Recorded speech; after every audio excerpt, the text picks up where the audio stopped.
계속해서 포항에서 전해드립니다. 오늘 경북 동해안 지역은 맑은 가운데 아침은 쌀쌀했으나 낮에는 따뜻하겠습니다. 아침 최저 기온은 7도에서 11도 분포였고 낮 최고 기온은 울진 19도, 경주 24도로 낮 기온이 빠르게 오르겠습니다. 미세먼지 농도는 보통, 오존 농도는 나쁨 수준이 예상됩니다. 바다의 물결은 최고 2.5m로 비교적 잔잔하겠습니다. 6.13 지방선거 동네 일꾼 제대로 뽑읍시다 연속기획. 오늘은 포항시 기초의회 가선거구입니다. 2명을 뽑는 포항시 흥해협에는 6명의 후보가 나섰는데 한결같이 지진 피해 복구와 적절한 보상을 공약했습니다. 김기영 기자가 보도합니다. 더불어민주당 임종백 예비후보는 지진으로 시리에 빠진 주민을 위해서는 힘있는 여당 후보가 적임자라고 주장합니다. 집권 정부의 지원을 받아 지열발전소와 지진 연관성을 규명하고 주민의 참봉사자가 되겠다고 약속했습니다. 지열발전소 폐쇄시키겠습니다. 재건축, 재개발 넘어 흥해 도시재생 누들 사업 확실히 하겠습니다. 일본 고베와 같이 경제부흥의 도시를 만들어 자유한국당 공천을 받은 황석범 후보. 황소 같은 새 일꾼을 캐치프레이즈로 뚝심 있는 일꾼임을 강조하고 있습니다. 농업 기반 시설 확충과 노인 복지 시설 정비 등 도농 복합 지역 특성을 살린 맞춤형 공약을 발굴했습니다. 지열발전소는 반드시 폐쇄하고 그다음에 그에 따른 충분한 보상이 이루어져야 된다고 생각합니다. 그리고 또한 우리 흥해시장 현대화 시설 사업을 조속히 추진하고 자유한국당 현역 의원인 백강훈 후보. 초선임에도 현 7대 의회 경제산업위원회 부위원장을 역임하며 의정활동을 펼쳤습니다. 천막 사무실을 마련해 지역민과 아픔을 함께하고 정부 차원의 지원책을 건의하는 등 시민의 대변자 역할을 하고 있습니다. 2년 한식으로서는 주민들이 불안해하고 있는데 제가 만일 이번에 재선에 성공한다면은 그 부분을 해결하려고 합니다. 시 예산을 확보해서라도 이자 부분을 확보할 예정입니다. 바른미래당 박상원 후보. 흥해시장 상인회장을 하면서 시장 재건축을 수행했다며 도시 재생 사업에도 힘을 보태겠다고 자신했습니다. 지진 피해 주민에게 합리적 보상과 세대가 함께할 문화공간과 도심공원 조성, 교통 불편 해소 등을 공약했습니다. 제가 만약에 시운이 된다 이러면은 정말 흥해를 제대로 재생할 수 있도록 정말 문화와 역사와 전통이 살아있는 그런 흥해를 제대로 만들 수 있도록 제가 한번 해보겠습니다. 무소속 최현용 후보. 43세 젊은 패기로 흥해에도 청년이 유입되도록 해야 한다고 강조했습니다.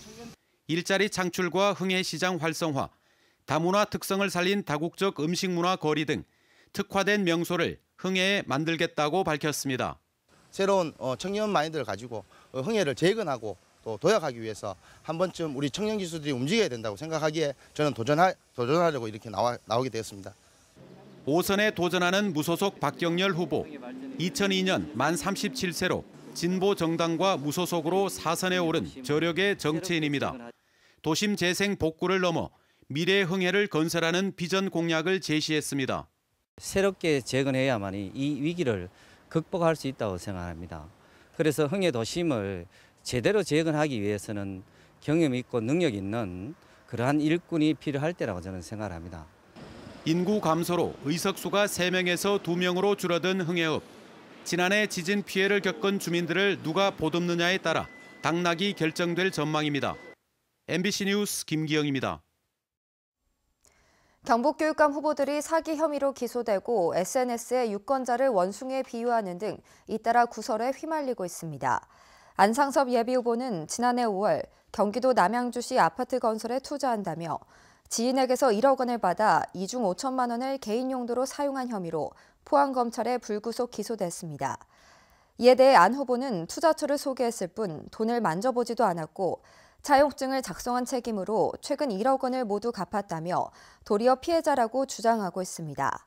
또 임종식 예비후보는 자신의 SNS 선거 홍보에 유권자를 원숭이에 비유해 논란이 일자 유권자를 비할 의도가 없었다고 해명했습니다. 원자력안전위원회가 한국원자력연구원을 대상으로 방사성 폐기물 무단 처분 혐의에 대해 조사 중이라고 밝혔습니다.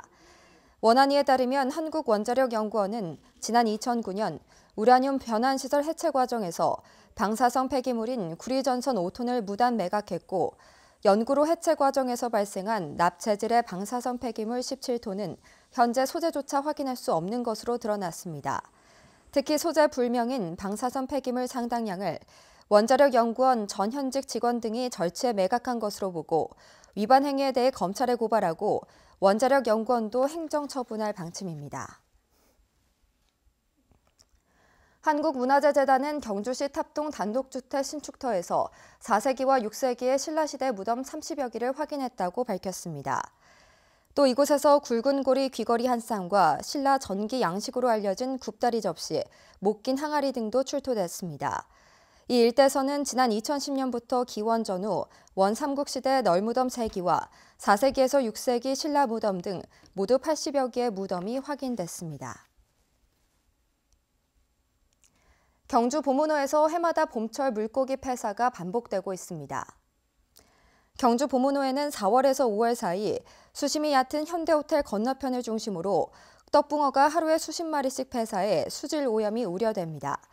이에 대해 민물고기 연구센터는 떡붕어는 외래종으로 산란 뒤 폐사하는 경우가 많다고 밝혔습니다. 포스코는 2010년부터 추진한 호주 로일 광산이 연간 5,500만 톤의 생산 체제를 구축했다고 밝혔습니다.